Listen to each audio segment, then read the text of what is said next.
It's not even launch day yet. No flashy stage, no dramatic keynote, and somehow, this is already sitting hands.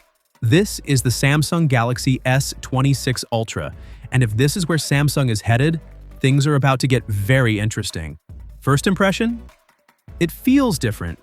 Not drastically different, not whoa, what is this different, but refined, sharper, more intentional. Now here's the funny part.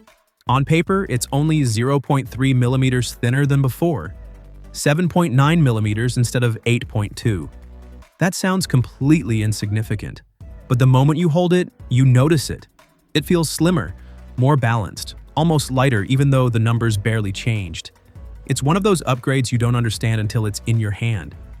From the front, it's classic Ultra, big, bold, unapologetic. But flip it over, and the camera rings immediately stand out. They're smoother now, more rounded, less industrial, more elegant.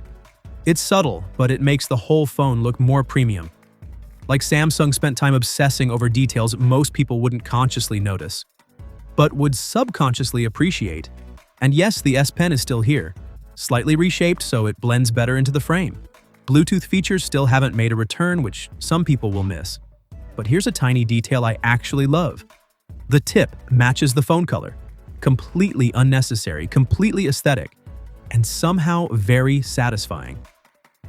Performance is where things get serious. Inside is the Snapdragon 8 Elite Gen 5, which right now is about as powerful as it gets in an Android phone. Everything feels instant. You tap, it opens. You swipe, it responds. No hesitation, no stutter. Animations are ridiculously smooth. It's the kind of speed where you stop thinking about performance altogether because it just disappears into the background. The display? Massive 6.9-inch M14 OLED. Bright, sharp, punchy. Watching content on this feels borderline unfair to smaller phones. But the clever twist this year is the new privacy mode. Turn it on and side angles become way harder to read. The Galaxy S26 Ultra makes a very strong case for itself. And the crazy part? This isn't even the official launch yet. If this is the direction Samsung is heading, the competition should be very, very nervous. Let me know.